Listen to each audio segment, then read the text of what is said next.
Transport infrastructure के विकास पर आज भारत जितना काम कर रहा है उतना पहले कभी नहीं। 2024 समाप्त होने के पहले हिंदुस्तान का रोड इंफ्रास्ट्रक्चर अमेरिका के बराबर होगा, ये वचन देता हूँ। हौसलों के हाईवे पर हिंदुस्तान। पीएम मोदी के मुरीद हुए सलमान। सफर होता था जो 4 घंटा जहाँ पे कटता था वहाँ पे 3 घंटे में आप पहुँच रहे हैं। सड़क पर तो नरेंद्र मोदी काम किए हैं। अटल का सपना मोदी कर रहे साकार। हाईवे 2.0।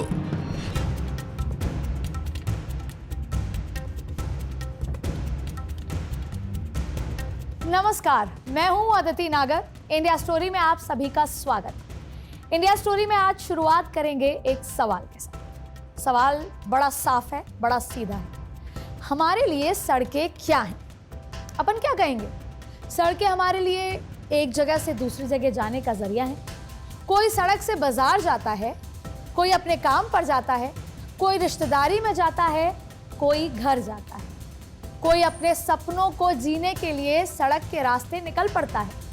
अगर सड़कें ना हो तो एक गांव किसी देश में टापू सा बन जाएगा। उस देश का होकर भी उस देश का नहीं कहलाएगा। सड़कें समाज के मिलन का हिस्सा होती हैं, संस्कृति का समागम होती हैं। सड़कें दो भाषाओं को मिलाती हैं। सड़कें जाति पाति धर्म नहीं देखती। सड़कें सभी की होती हैं और सड़कें दूरियां घटाती हैं, अपनों से मिलाती हैं। सड़कें किसी शहर, किसी गांव के लिए लाइफलाइन होती हैं। आपके लिए, हमारे लिए जिंदगी जैसी होती है और जिसके जरिए छोटी छोटी जगहों को एक नई जिंदगी मिल जाती है। किसी देश की बात करें तो बेहतर सड़कें ही किसी देश की तरक्की का मापदंड है। वही उन्हें तरक्की के हाईवे तक पहुंचाती हैं। इसीलिए आज इंडिया स्टोरी में सड़कों के क्रांति की बात करेंगे कि सड़कें भारत को कहां से कहां तक ले गई, कि आखिर क्यों भारत का ये दौर स्वर्णिम युग कहा जाता है। एक दौर था जब हम एक दिन में केवल 3 किलोमीटर प्रतिदिन सड़कें बनाया करते थे। लेकिन क्या इस उपलब्धि को, जहां पर हम आज खड़े हैं, उसको हासिल करना आसान था? नहीं था। भारत के पूर्व प्रधानमंत्री अटल बिहारी वाजपेयी के स्वर्णिम काल का एक सपना जो पूरा ना हो पाया, उसे कैसे प्रधानमंत्री नरेंद्र मोदी अटल बिहारी वाजपेयी के उस सपने को पूरा कर रहे हैं, ये भी हम आपको बताएंगे। साथ ही बताएंगे कि तीसरी सबसे बड़ी अर्थव्यवस्था बनने के लिए हमें 100 किलोमीटर प्रतिदिन का टारगेट पूरा करना होगा। बेहतर सड़कों ने हम जैसे प्रोफेशनल महिलाओं को कैसे जीवन में आगे बढ़ाया है, उनके जीवन को कैसे बदला है, ये भी मैं आपको बताऊंगी। और इसके साथ ही ये भी बताऊंगी कि क्यों सलमान ने आज बेहतर सड़कों के लिए प्रधानमंत्री नरेंद्र मोदी की तारीफ कर दी। आज क्यों भारत हौसलों के हाईवे पर खड़ा है। और आज की ये इंडिया स्टोरी में हौसलों पर खड़े इस भारत की कहानी मैं आपको सुनाऊं।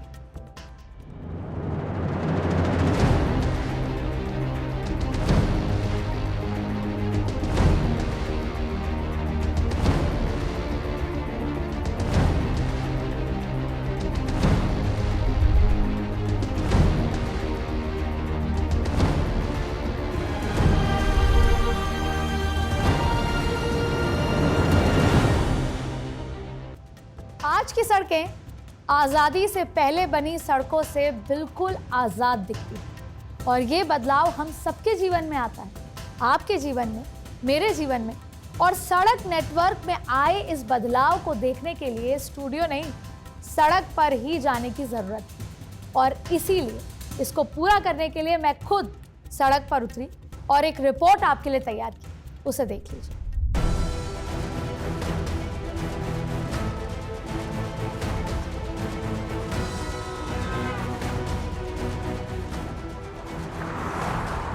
हौसलों के हाईवे की रफ्तार को समझने के लिए मैं खुद सड़क पर हूं।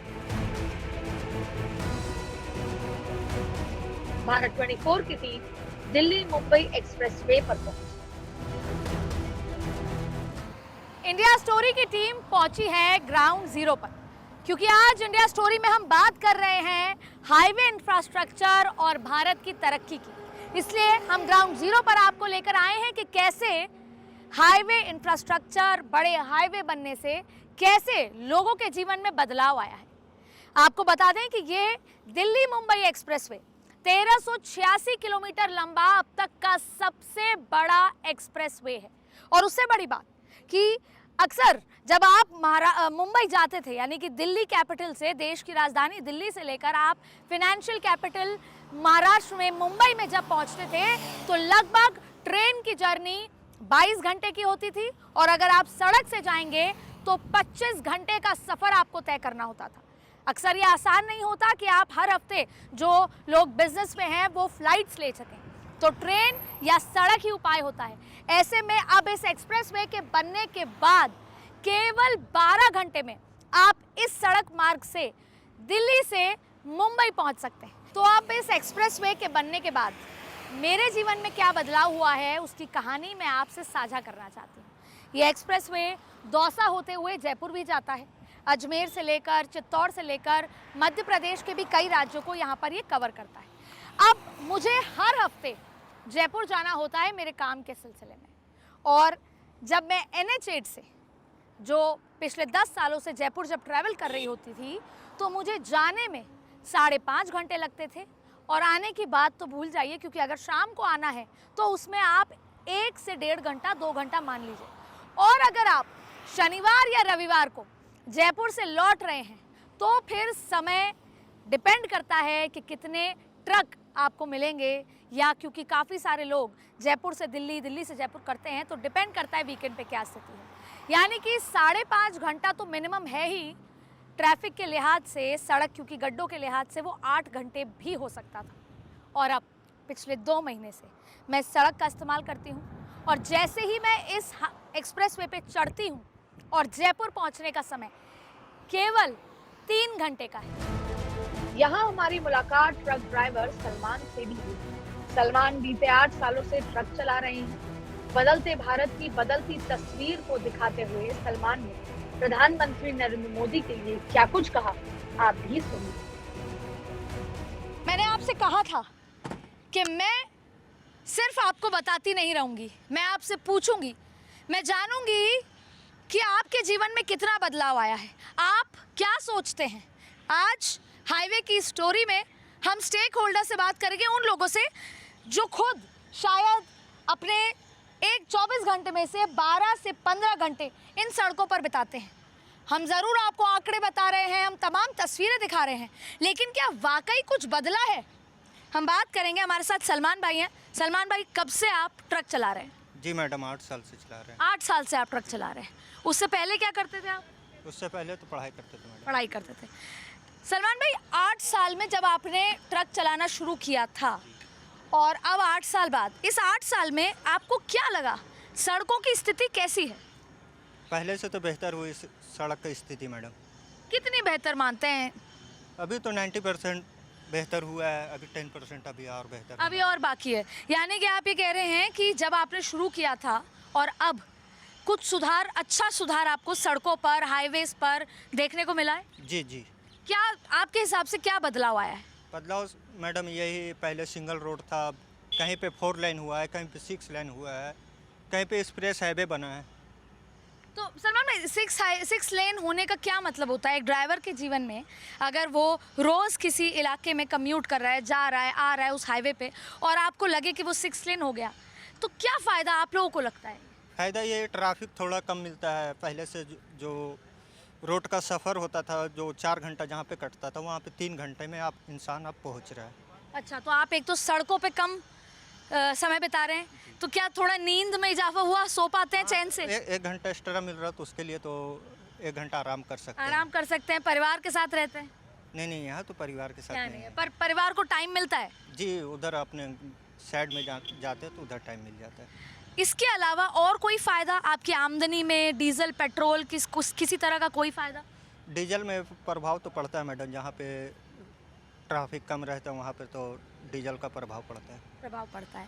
अच्छा, एक बात बताइए सलमान भाई, ये जो सड़कें बना रही है सरकार, आपको लगता है कि नरेंद्र मोदी कुछ काम कर रहे हैं? सड़क पर तो नरेंद्र मोदी काम किए हैं, किए हैं, काम किए हैं। ये बात सलमान भाई के मुंह से आना कि सड़क पर नरेंद्र मोदी ने काम किया है, क्योंकि 8 साल से ट्रक चला रहे हैं। 8 साल पहले शुरू किया था और 8 साल में उनकी आमदनी भी बच रही है, डीजल कम खर्चा होता है और जो वो 1 घंटा है वो उसमें आराम कर पाते हैं। और क्या चाहते हैं कि और क्या बदलाव आपको सड़क में मिलना चाहिए जिससे आगे आने वाला जीवन आपका, आपके दोस्तों का, उन लोगों का जो सड़क पे बिताते हैं वो और बेहतर हो सके? यही मैडम, अभी तो काफ़ी काम बाकी है, धीरे धीरे सब हो जाएगा। अभी उतना नॉलेज तो नहीं है जो बता सकते हैं। धीरे धीरे हो जाएगा, नरेंद्र मोदी सब कर देंगे। हाँ, बिल्कुल बिल्कुल कर सकते हैं। बेहतर सड़कों के रास्ते, बदलता भारत खुद विकास की गवाही देता है। सड़कों पर जीवन बिताने वाले कुछ और लोग भी हमारे साथ हैं। आपका नाम? मेरा नाम कृष्ण नायक मैम। कृष्ण नायक जी, आपका नाम? बलवीर सिंह। कृष्ण जी, आपने अपनी आंखों के सामने सड़कें बनते, बिगड़ते और फिर बनते देखा है। कोई किस्सा आपके जहन में सड़कों को लेकर, उनके हालात को लेकर, आपके जीवन से जुड़ा हुआ? मैम, ये 2002 में मैंने इस सड़क को देखा है, और जबकि जिप्सियाँ बहुत चलती थी, सिंगल रोड होता था, बहुत गड्ढे गड्ढे होते थे। मैं एक टाइम पे गया था ट्रक के साथ में और कुछ मशीनरी वगैरह लेके गया था, जो कि जयपुर जाना था मुझे। तो जयपुर में गया था, 2006 की बात कर रहा हूँ। तो उस टाइम करीबन मेरे कुछ 16 घंटे लग गए थे जाने में जयपुर। गुड़गांव से जयपुर 16 घंटे लग गए, और इतने गड्ढे थे कि बहुत ज़्यादा परेशान, हम लोग इतना परेशान हो गए जाते जाते, यानी कोई अगर आदमी इमरजेंसी हो तो उसकी जान निकल सकती है और बचाव का कोई साधन ही नहीं था। अब ऐसा हो गया कि जयपुर दिल्ली 2 घंटे में जा सकता आदमी, और ऐसा भी है कि जाके जयपुर से आदमी काम करके वापस दिल्ली आ सकता है। सड़कों पर चलना सुगम हो चुका है। सर पर दौड़ती गाड़ियां बदले बदले भारत की तस्वीर पेश करती हैं और बताती हैं कि भारत विकास के पथ पर किस कदर आगे बढ़ रहा है। जब हम इंफ्रास्ट्रक्चर की बात करते हैं तो अधिकतर लोगों के मन में पहली तस्वीर सड़कों या फ्लाईओवर की हो जाती है। ट्रांसपोर्ट इंफ्रास्ट्रक्चर के विकास पर आज भारत जितना काम कर रहा है उतना पहले कभी नहीं। प्रधानमंत्री नरेंद्र मोदी का दूसरा कार्यकाल खत्म होते होते सड़कों के रास्ते इकोनॉमी टॉप गियर में किस कदर दौड़ रही है, ये महज उसकी एक बानगी है। भारत को आत्मनिर्भर भारत बनाने का, सुखी समृद्ध संपन्न शक्तिशाली हिंदुस्तान बनाने का जो संकल्प प्रधानमंत्री मोदी जी ने किया है, उसके आधार पर मैं इस सदन को विश्वास दिलाना चाहता हूं कि 2024 समाप्त होने के पहले हिंदुस्तान का रोड इंफ्रास्ट्रक्चर अमेरिका के बराबर होगा, ये विश्वास मैं दिलाना चाहता हूं। कोई देश विकास के पथ पर कितनी तेजी से दौड़ रहा है, इसका पता भी हमें इसी बात से लगता है कि उस देश में कितने एक्सप्रेसवे और हाईवे बन रहे हैं। अब आपको आंकड़ों की सड़क पर लेकर चलते हैं। आइए चले जहां आप ये 2 आंकड़ों की रिपोर्ट हम आपको दिखाएंगे।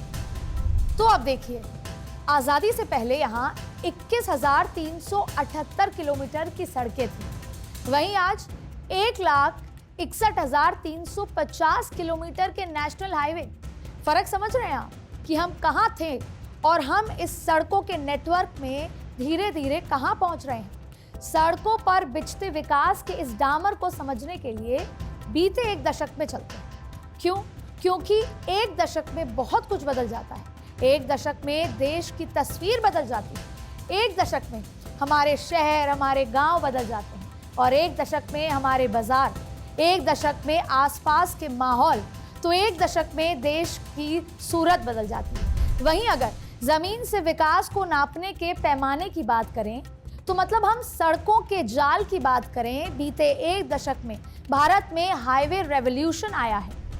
बीते 1 दशक में भारत ने सड़कें बनाने के मामले में एक माइलस्टोन अचीव किया है। अप्रैल 2014, आंकड़ों से समझा देते हैं, वक्त से समझा देते हैं क्योंकि हम 1 दशक की बात कर रहे हैं। अप्रैल 2014, अप्रैल 2014 से नवंबर 2021 के बीच इंडिया में नेशनल हाईवे के निर्माण में 54% का इजाफा हुआ है। 2014 में जहां 91,248 किलोमीटर की सड़कें थी, तो वहीं नवंबर 2021 आते आते सड़क का ये नेटवर्क 1,40,947 किलोमीटर हो गया था। इसी बदलाव को हम इंडिया हाईवे रेवोल्यूशन कह रहे हैं। इसी रेवोल्यूशन के चलते आज हमारे देश के गांव शहरों के साथ आ चुके हैं। वो गांव जो देश में होकर भी देश से दूर थे, वो आज इन्हीं सड़कों के चलते देश के विकास की रफ्तार में भागीदारी हो चुके हैं, सहभागितारी निभा रहे हैं।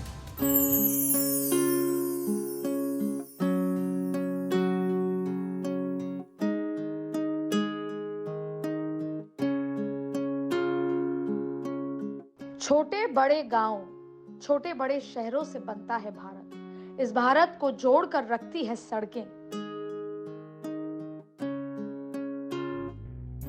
सड़कें किसी के लिए महज मिट्टी, बालू, डामर से मिलकर बना एक रास्ता हो सकता है, लेकिन किसी के लिए ये सब कुछ हो जाता है।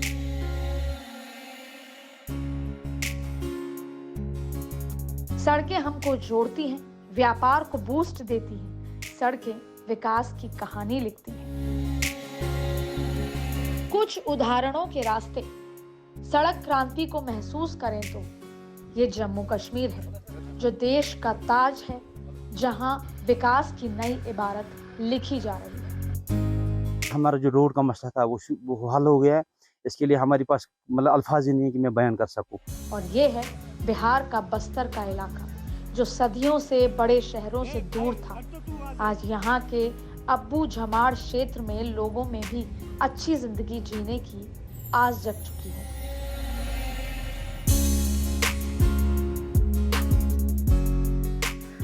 यूपी के महाराजगंज जिले का एक गांव है तहसीलपुर।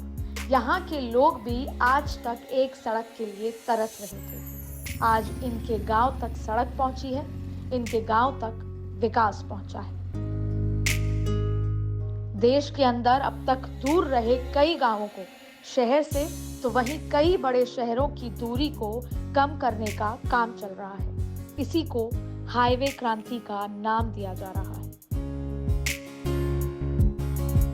इन जगहों पर रहने वाले लोगों के पास बेटर इंफ्रास्ट्रक्चर एक्सेस अवेलेबल होता है।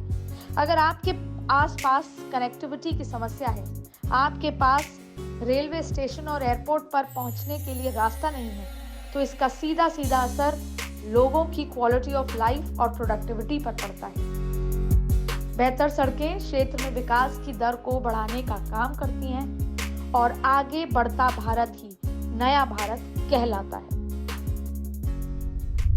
देश में लार्ज स्केल पर हाईवे के कंस्ट्रक्शन का काम चल रहा है। वैसे तो ये सपना अटल बिहारी वाजपेयी ने देखा था जब वो भारत को डेवलप्ड नेशन के तौर पर स्थापित करना चाहते थे। इसी वजह से 1988 में NHAI का निर्माण हुआ था। और आपको एक बात बताएं, NHAI के फाउंडिंग मेंबर इंडियन आर्मी के इंजीनियरिंग कोर से थे। और ऐसा इसलिए क्योंकि अटल बिहारी वाजपेयी मानते थे कि इंडियन हाईवे कंस्ट्रक्शन में आर्मी जैसी इमरजेंसी और तेजी और कमांड की जरूरत है। और उसके बाद हाईवे कंस्ट्रक्शन का काम बहुत तेजी से शुरू तो हुआ, लेकिन जो सपना अटल बिहारी वाजपेयी ने देखा था वो पॉलिटिकल इंस्टेबिलिटी के चलते पूरा नहीं हो पाया। इसीलिए आंकड़ों का गेम जब होता है, जब आंकड़े सरकार के पास ज्यादा होते हैं, तो फिर फैसले भी मजबूत लिए जाते हैं। केंद्रीय राजनीति में जब मोदी सरकार की शुरुआत के साथ ही राजनीति का मिजाज बदल गया। 2014 के बाद से मोर्चे और गठबंधन की सियासत ही बदल गई। 2014 में बीजेपी को प्रचंड बहुमत मिला तो एक स्टेबल सरकार का गठन हुआ। विपक्ष के नेताओं का मेला तो कई दफा कई राज्यों में लगा, जिसके बाद लगा कि मानो सियासी समीकरण कुछ करवट लेने के हैं, लेकिन नतीजों ने हमेशा इस मेले को बेनतीजा ही रखा। जिससे हुआ ये कि केंद्र की मोदी सरकार लगातार बड़े फैसले लेती रही और इन्हीं में से एक था वाजपेयी के सपनों को हकीकत में तब्दील करना। साल 2014 के बाद ही पूर्व प्रधानमंत्री अटल बिहारी वाजपेयी के सपनों को नया बूस्ट मिला। Ministry of road and transport highways का डेटा अगर समझें, उसके मुताबिक भारत ने 2013 आते आते 3 किलोमीटर पर डे में रोड कंस्ट्रक्शन का काम किया, लेकिन 2014 आते आते 2015 तक 12 किलोमीटर प्रतिदिन का रोड कंस्ट्रक्शन का काम शुरू हुआ। अटल जी का सपना मोदी सरकार में साकार जरूर हो रहा है, लेकिन इस सपने के साथ ही कई लोगों का सपना भी साकार हो रहा है, देश का सपना भी साकार हो रहा है। और ये हाईवे डेवलपमेंट कैसे भारत को डेवलप्ड नेशन बनाने में मदद करेगा, इसको भी समझ लेते हैं। सड़क का निर्माण या रोड इंफ्रास्ट्रक्चर सबसे महत्वपूर्ण सार्वजनिक संसाधन है। शहर हो, गांव, कस्बे एक दूसरे के साथ जोड़ने का, कनेक्ट करने का काम करता है। इससे ट्रेड, कॉमर्स प्रमोट होता है। कामकाज, जो लोग काम करते हैं, गांव से शहरों तक आते हैं, उनको आसानी होती है। रोड कनेक्टिविटी से इकोनॉमिक ट्रेड बूस्ट होता है।